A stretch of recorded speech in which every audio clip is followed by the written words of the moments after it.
Good evening. Good evening. All right, I'm going to have everyone who hops on, if you could please do me a favor and type in the chat box. Let me know where you're watching from. So grateful that you're taking the time to hop on here and listen to this overview, informational webinar on Everyone Communicates and Few Connect. Got another minute here, so I'm going to wait till I have a few more hop on. And we'll get started.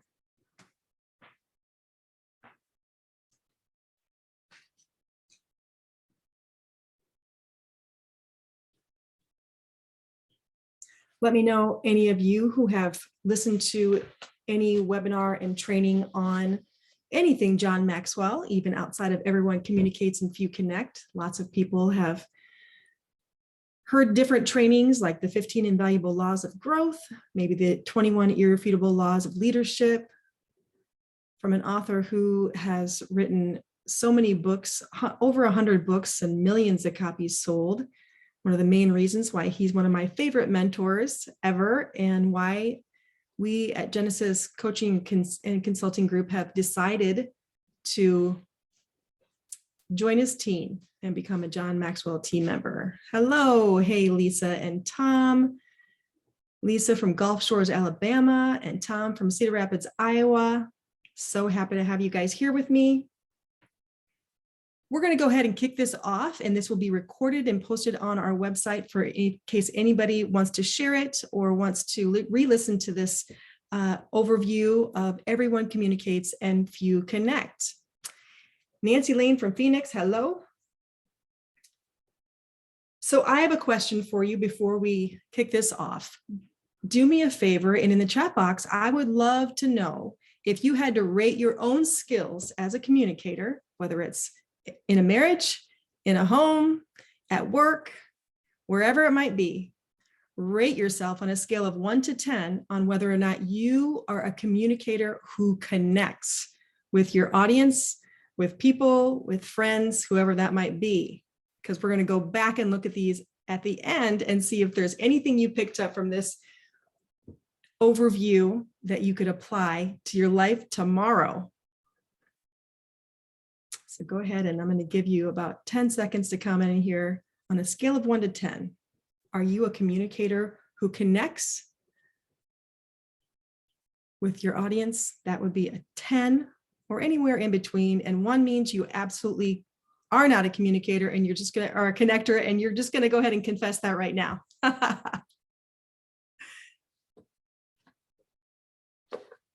All right, we got lots of 7s and 8, wonderful. Got some honesty going on here. Beautiful. Well, I'm going to tell you, because John says that this is actually a skill that you can learn, there's all hope for all of us. I got quite a few stories to share with you a little bit later that's going to show you how definitely we do not start at a 10, but we definitely can actually improve every single day of our life in our ability to communicate and connect. All right, let me go ahead and move on to our next slide here with John. John says here, if you ask me what's the one thing you can do to be more successful, I'd say learn to communicate. Now I'm going to play this next video, and I want you to just take a listen. It's just a couple minutes long, but see if any of you can resonate with this. Hard hat. Oh, hey, hard hat. Wish you came through here with all this sand. Come on. Oh, Chris, a little more moat over this way. I told you. It's Christine. Ian, yes, another tower. On the right, no, 2 towers. Yes, sir. Dad? You like my section? I love it. Love it. And we are so far ahead of schedule.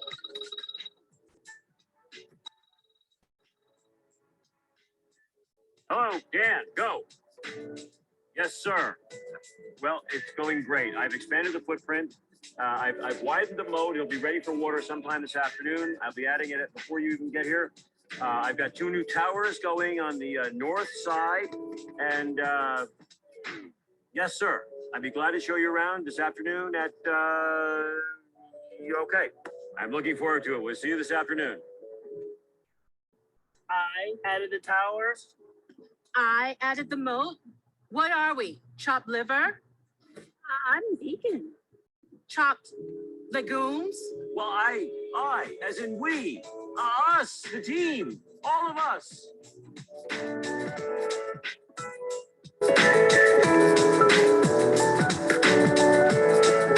A good leader is a person who takes a little more than his share of the blame and a little less than his share of the credit. John C. Maxwell.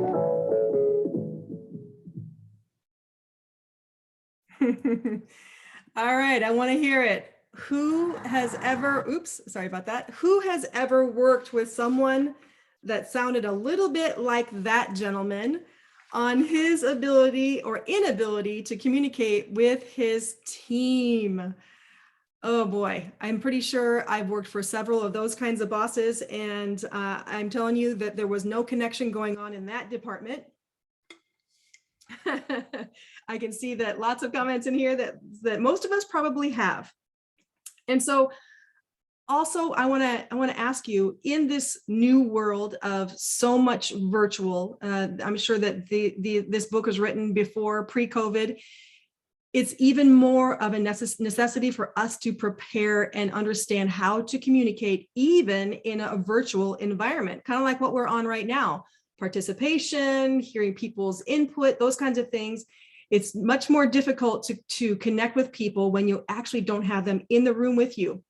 And so as you're learning and going through this overview with me, start thinking about different ways at your work, at your home, at your school, whatever it might be, that you could actually apply some of these. So John's book, Everyone Communicates and Few Connect, has 10 chapters. And I will tell you in this overview, we're going to do just a real general 30,000-foot overview of 5 connecting principles and 5 connecting practices. These are all things that we will go through, and you will find that a deep dive into these types of things, maybe a mastermind or a group or a team training, may be something that you're looking for. And please stay to the end, because I just definitely have a special offer for all of you who are listening that may want to take a deeper dive into this to try and improve your ability to communicate and connect, and your team's ability to communicate and connect, whether it's in a work environment in sales, whether it's a work environment in HR, whether it's a work environment in school systems, whatever it might be. Maybe it's just work communication in your homes. All of those things will have so much to learn in this deeper dive to be able to have better communication in all of those locations. And so stay to the end. We have a special offer for you. But in the meantime, connecting increases your influence in every situation. One of the things that I had just saw today, it was really impactful to me, and I wonder if it will be to you. John Maxwell says, the higher you want to climb, the more you need leadership. The greater the impact you want to make, the greater your influence needs to be. How many of you know what John says about leadership? Almost every presentation that he's ever given, it's saying leadership is influence. It's influence. And so if that is the case, communication and connecting with your audience is absolutely necessary. The number one criteria for advancement and promotion for professionals is the ability to communicate effectively. This is from the Harvard Business Review.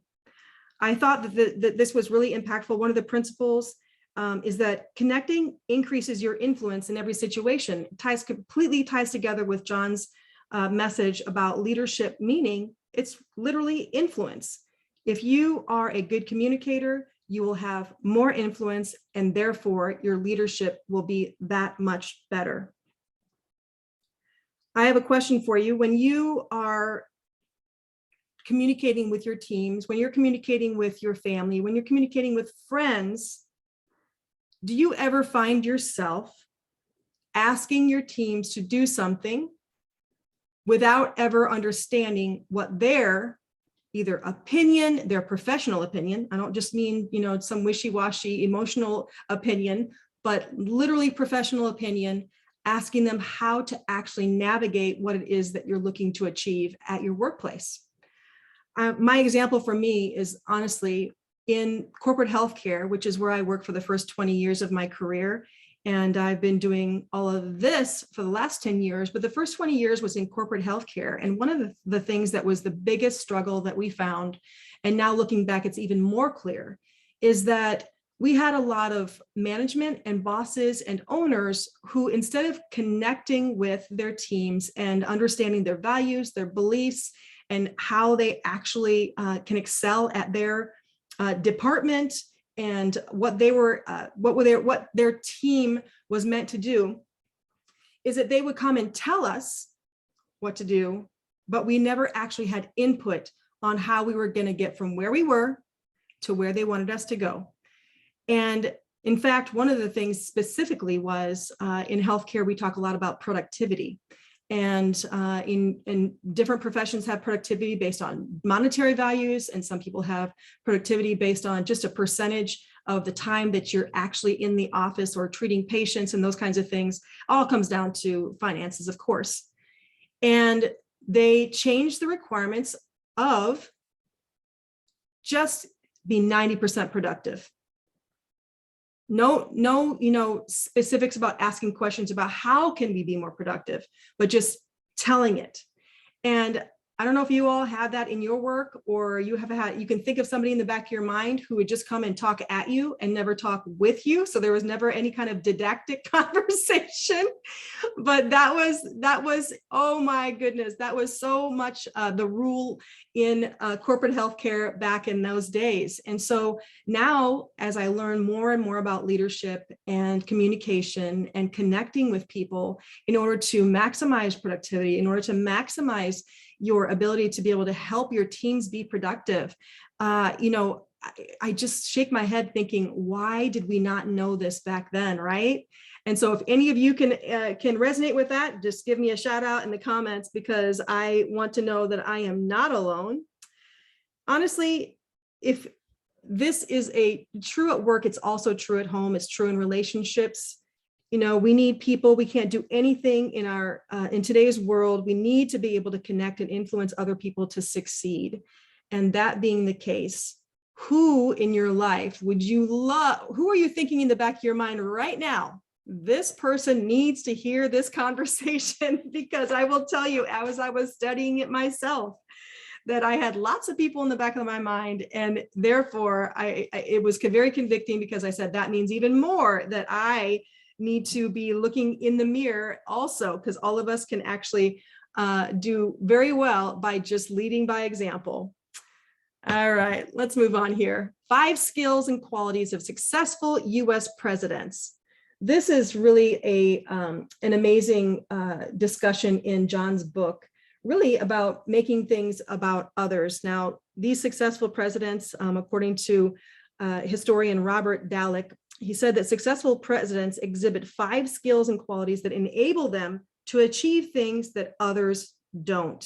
They are vision, pragmatism, consensus building, charisma, and trustworthiness. Boy, how many of those are things that you wish you had going on in your workplace? Putting aside all political opinions and biases for a minute, I really look at the abilities of some of the past presidents. And so for some of you that are a little bit older, like myself, would remember Jimmy Carter and Ronald Reagan. Which of those, if some of you remember, was the master communicator? They actually called him the great communicator. I like to say master communicator. And there may be a really good reason for that. Give me your opinion. Jimmy Carter or Ronald Reagan? All right, yes. Got 1 Reagan there, 2 Reagans there, 3 Reagans there. I will tell you, absolutely. And guess what? As I was, researching a little bit of this, it is absolutely true that because, honestly, I will say, because Ronald Reagan was also an actor, I think that automatically people who practice those skills as an actor, you definitely find a way to improve your ability to be a good communicator. And that definitely contributed to his ability, obviously, to be a communicator, even as the president of the United States. I just think that that's so interesting. But again, like I said, every one of these presidents are able to do something that other people aren't able to do. And that's just one practical example of the importance of being able to communicate and connect with your audience.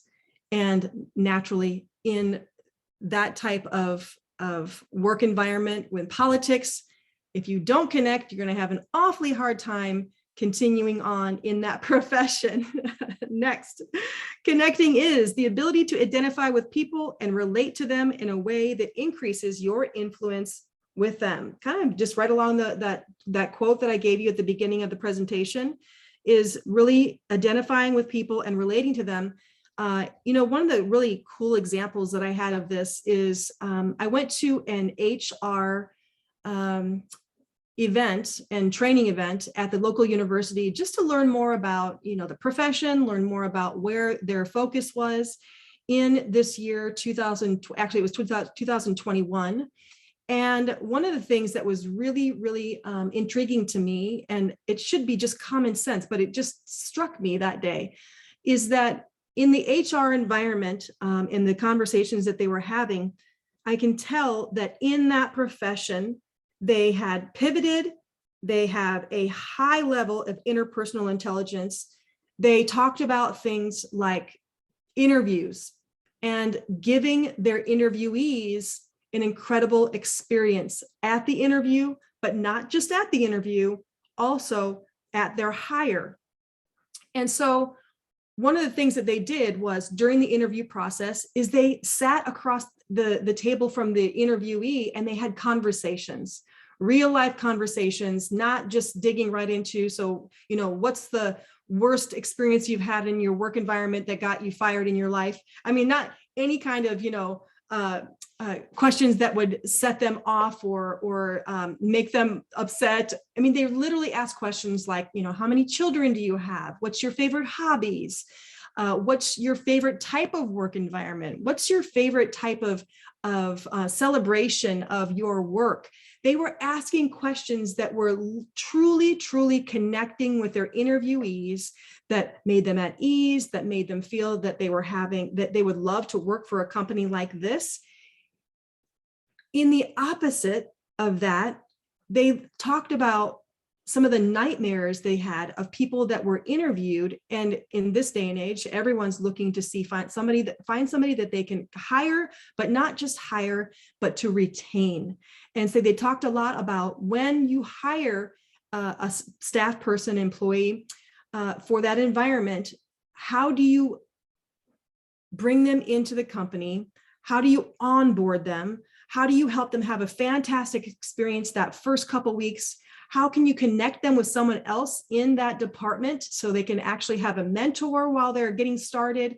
How can you give them an experience where you actually go and say hello to them on a daily basis just to check in and make sure that they're happy with their work environment, or if there's anything that you can do?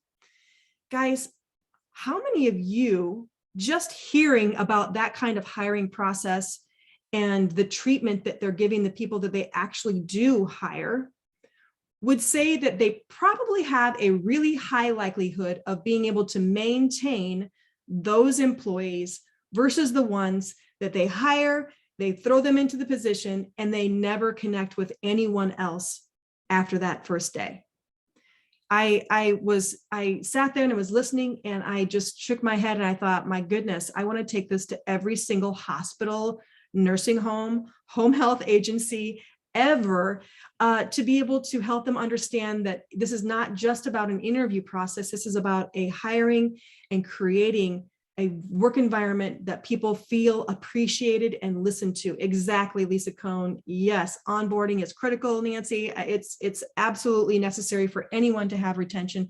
And so I learned so much that day. And even though HR is not my my wheelhouse. I just believe more and more, and this is a completely different training for another day, but I believe more and more that always being a student of your trade and even going across into different departments and learning what they're doing can definitely benefit anyone who's willing to do that. So having a good level of connection and also being able to listen to what it is that your new hires are asking for.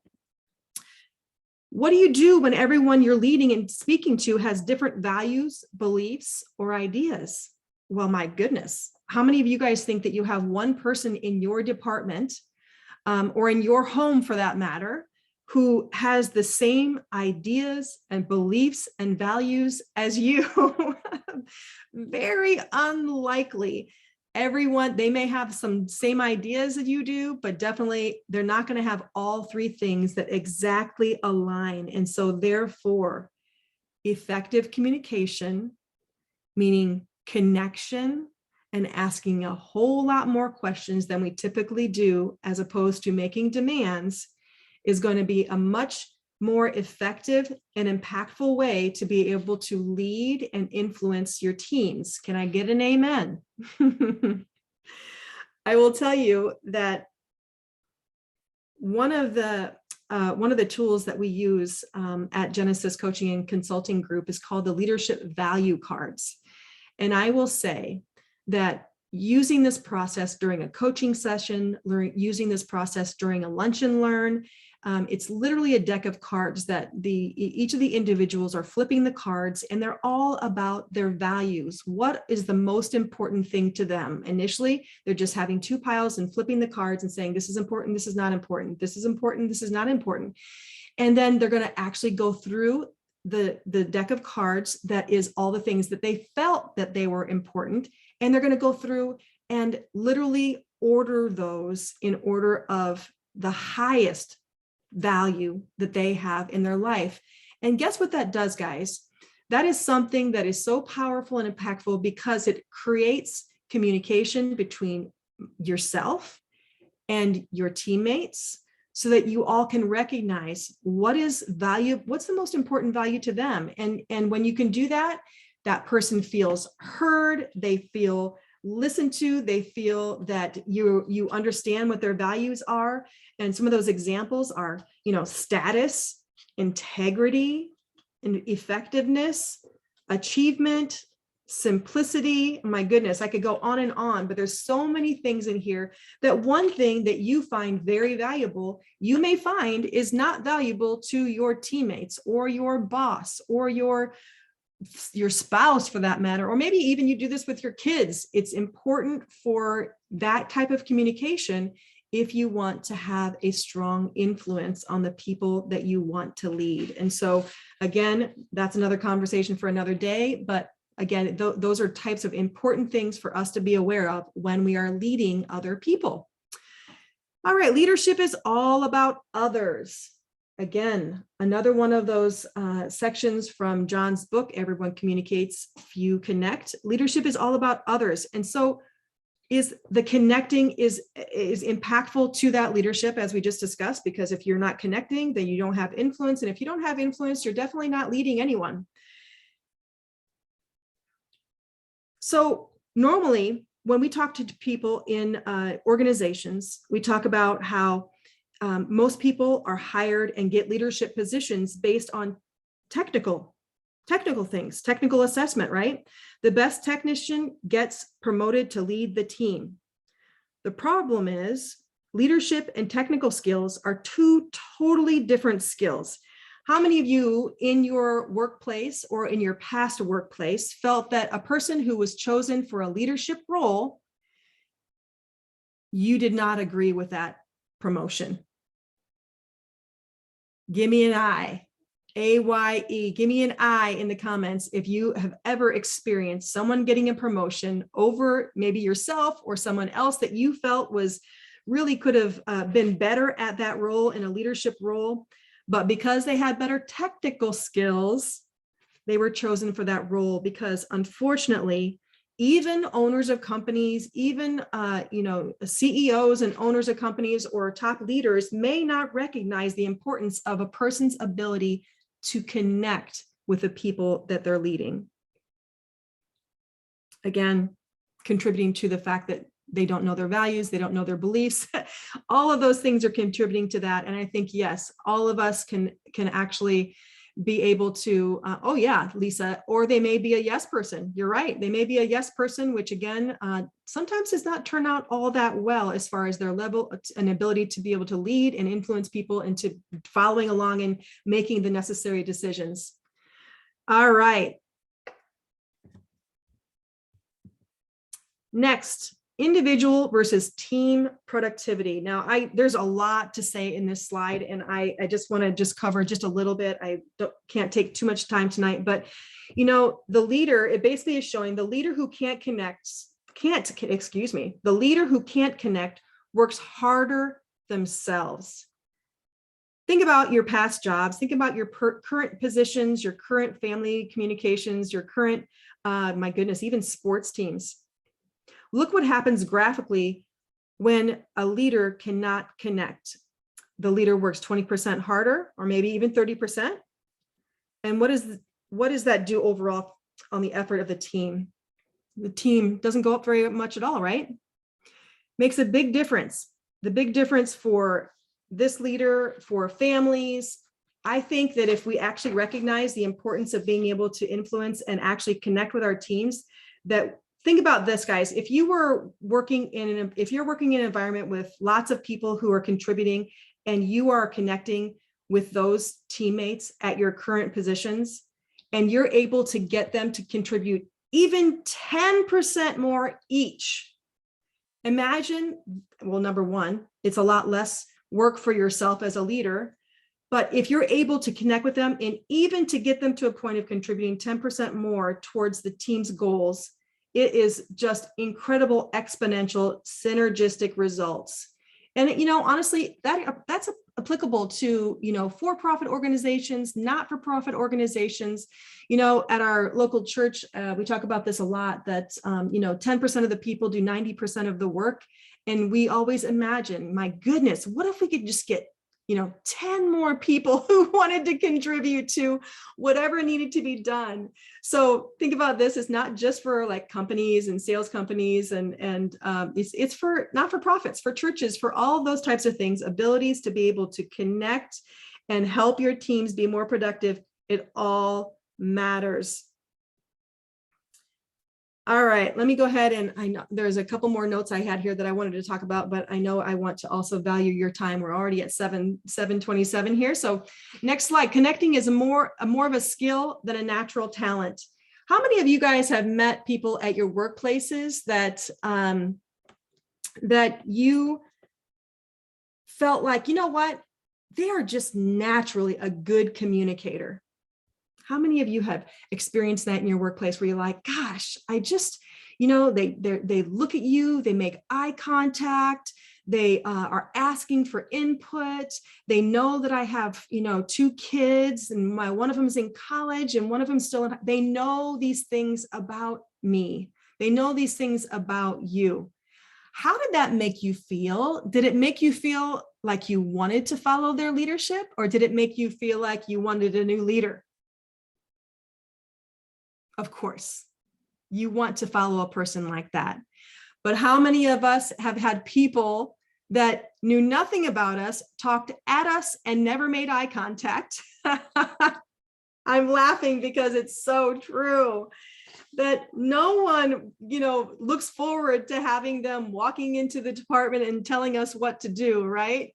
Yeah, we don't have to say any names, but it's true. And so again, I wonder if you had to diagnose your department right now or your company right now, or maybe some of you, you know, you're just thinking about past companies that you've worked for. Do you wish that they would have known more about everyone communicates and few connect?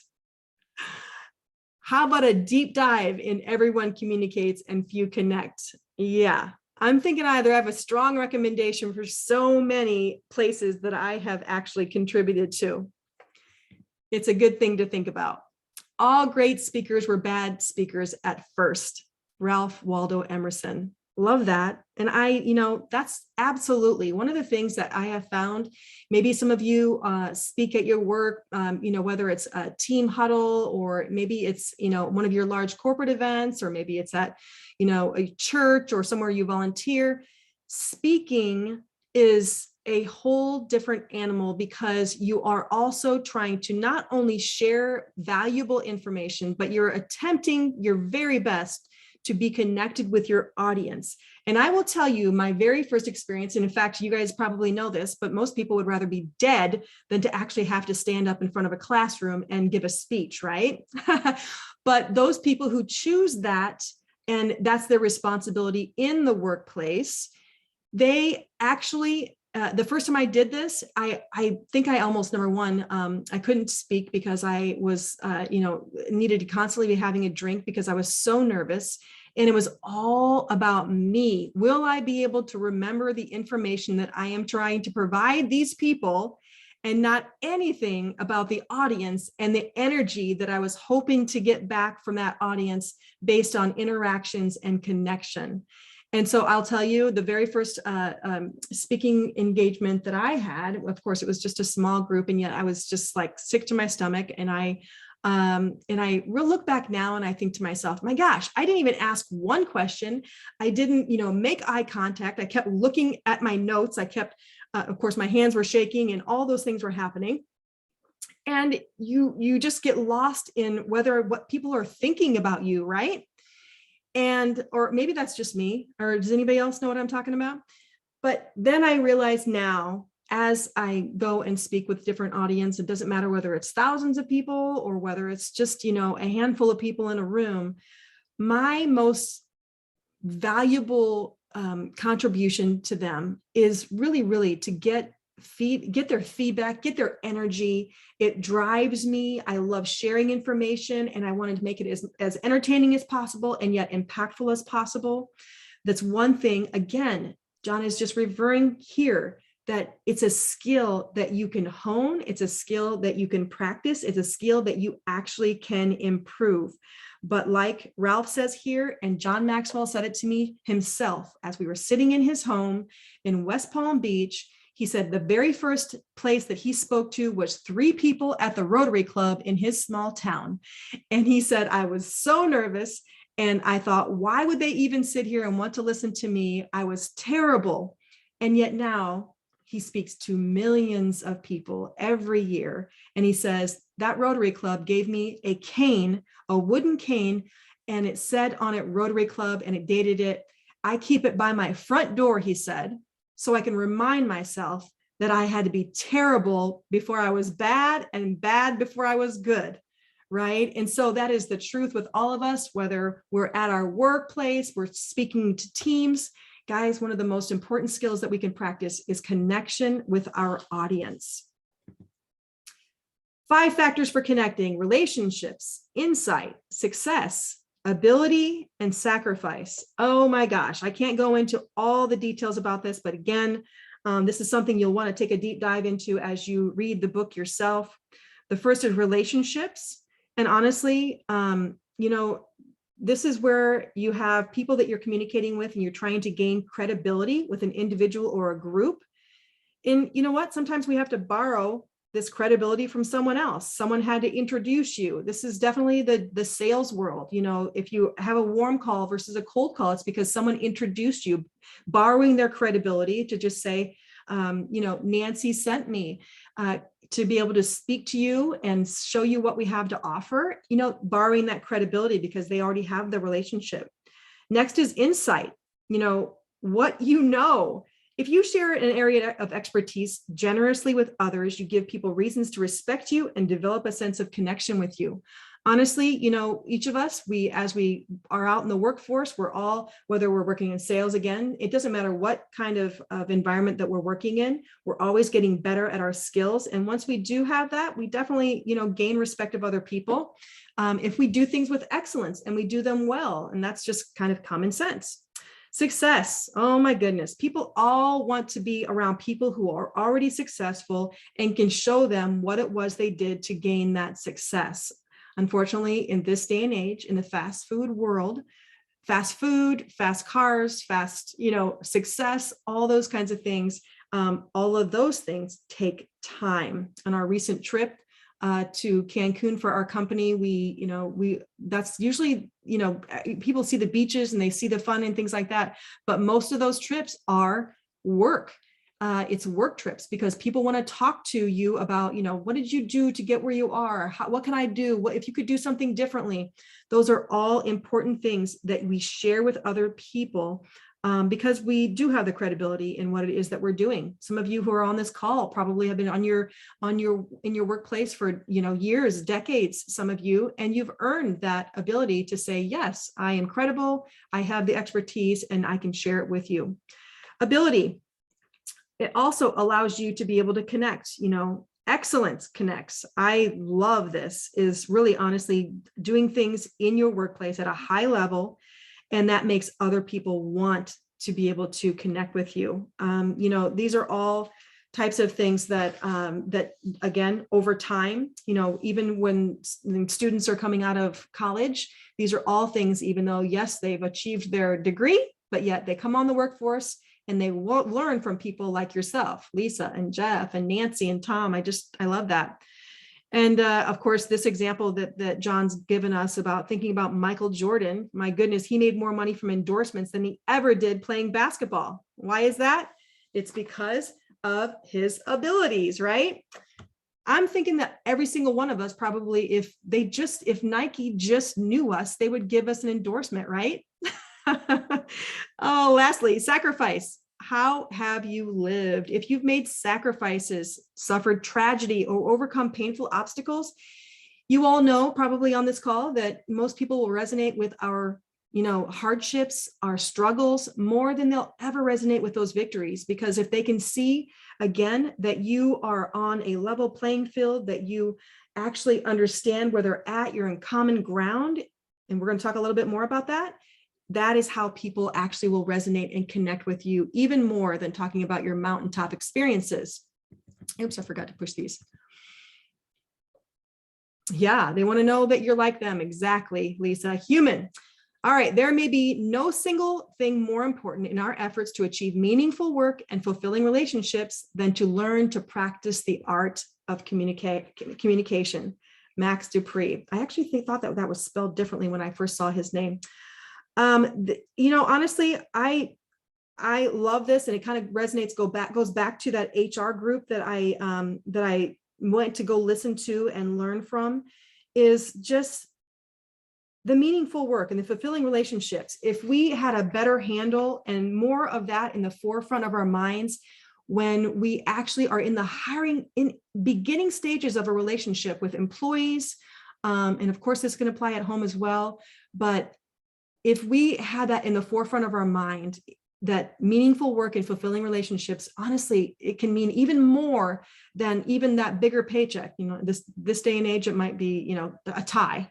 But it's so much more important when we can develop those things to be able to maintain those relationships we have and effective communication that are actually connecting with our employees. And guys, I have to be honest, even our children, being able to have that, meaningful, fulfilling relationships, asking questions, hearing about their days, really, really connecting, as opposed to in our world of technology, having our cell phones in our hands, having our, constantly on computers. And I believe it's actually affecting my vision.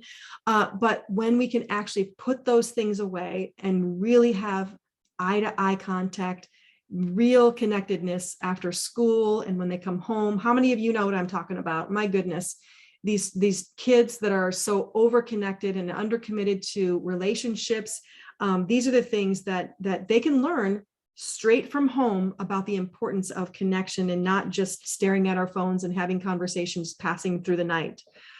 All right. Influence is not about impressing people. It's about connecting with them. I think I've already talked about this a little bit, just, being able to, saying all the things that you've achieved in your life may or may not resonate with someone else. Yes, they love your ability. Yes, they love your credibility and those kinds of things. But when you can actually connect with them and maybe even share a few of the mistakes that you've made, Maybe share a few of the things that you wish you would have done differently. That can actually help you connect with other people during conversations and help them feel comfortable and let down those walls and those barriers of fear of sharing that, they aren't perfect.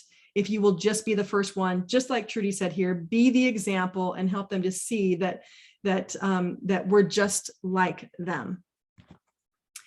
All right, in this, I want you to take a look at this. You got 5 seconds to decide what you see. I want you to type it in the comments. What do you see?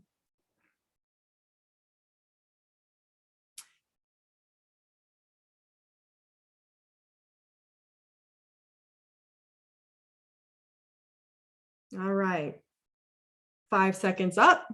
Keep typing in the comments. Yes, so if you saw 2 people face to face looking at each other, and some of you maybe saw a black urn.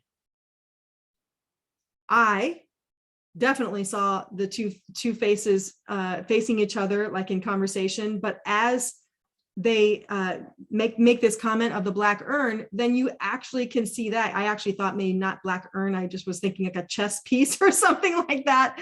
But you can, depending on where your focus is, right? And so there's something to that. We don't see the world as it is. We see it the way we are. So depending on what your mindset is, depending on what you're thinking about, in a typical audience of 20 to 30 people, they're going to have about 60% of the people who are going to see the 2 faces facing each other. And I think that maybe because it's white, I don't know. But then the other percentage of the people are going to see the urn. And isn't it funny how if that is the case, then it really is true that not everyone sees things the way that you see them. And going into a room with your teammates or with your boss or whatever, or maybe with your family, driving home the fact that no, this is 2 faces, this is 2 faces, this is 2 faces, and not accepting the fact that other people see things differently than we do, that connection is not going to happen because everyone sees things a little bit differently. It illustrates a powerful point that, we're all different. We see the world differently. We have different beliefs, different values, and things that are important to us. And if we will recognize that and say, oh yeah, I see that now, as opposed to, no, it's 2 faces. I don't know. I'm certain that you guys have faces in front of, going in front of your eyes of the person who has done that to you, where it's like, no, it's my way or the highway. Anybody know what I'm talking about? Oh, goodness. All right. Common ground is the point where everyone needs beliefs. Common ground is the point where everyone's needs, beliefs, and values intersect. To ignore this when trying to connect is really to miss the whole point of connecting. Connectors understand. And we understand that we have to be on common ground. So like what we talked about a little bit earlier, if we actually will ask questions, learn more about people, bring down the walls of perfection, bring down the walls of I am perfect, I know everything, you know nothing. I have had plenty of bosses that had that kind of mindset. That is where, when you have the common ground and you can say, you know what, we're going to do this together. That is the most impactful, powerful way to be able to find those people who you believe that if you can connect in that way and get 10% more out of each of your teammates, again, back to that graph, how much more impactful and effective, and how much more job satisfaction will you have, will your teams have, will your family have, will your kids have? Connection matters in all of these areas. Yes, common values in alignment. I love that. And again, asking more questions as opposed to telling is a powerful tool to be able to have that kind of impact. And, it does take energy, honestly. I think some of the bosses that I had that just came in and said, do this, do that, and that's it. And they never asked a question. They never knew, what was going on in my life. They didn't connect with me. And of course, the person that I am, I still went and did my job. However, it was never rewarding. It was never something where I said, I could be here forever, or I so respect them. It wasn't anything like that. It was literally for a paycheck. And honestly, if we're only going and doing things just for the paycheck, it cannot possibly be rewarding the way that we would like it to be. So asking more questions, that this takes energy. Connecting with people takes energy. How many of you, even, let's say an example of church. How many of you have attended church with a friend, have attended churches, it doesn't matter what denomination, where you attended church and you listen to a pastor or a preacher speak, that every single one of them communicates in a different manner, right? Some of them take extra energy to be able to make eye contact, to be entertaining, to be able to really draw their audience in, even at church. And yet others, I'm not sure that any of them made eye contact one time, nor did they smile one time. Now tell me which one is going to be the more warm and welcoming environment, even in a church environment where you say, I can't wait to go back. Gosh, guys, it doesn't matter where it is, in a profession, in relationships, in a workplace, the connection matters. All right, we're almost out of time here. We actually are out of time. And so I just want to go ahead and leave it here. But, honestly, before we finish up, just like I said earlier, if you decide that these things matter, this very brief overview of these 5 connecting principles and 5 connecting practices is something that you want to dig deeper into to help your teams be more productive, to help your family have more connecting relationships, maybe even to have better relationships and connection, even in your not-for-profit or your church. These programs are available through Genesis Coaching and Consulting Group. They're available for groups, masterminds, or group trainings. They're available for group coaching sessions. All of those things are available. And if you decide that this is something for you, then I'm going to offer just you who are on this call 10% off of any of our sessions. And you can actually go to our website, genesisleadership.com. Again, genesisleadership.com. And you can learn more about the availability of different types of programs just like this. Everyone Communicates, Few Connect is just one of our coaching sessions, and we will offer you 10% off, and you can message me directly from the website, and I would be happy to do a free discovery meeting with you about the needs of your teams and connect you with a right coach that's right for you.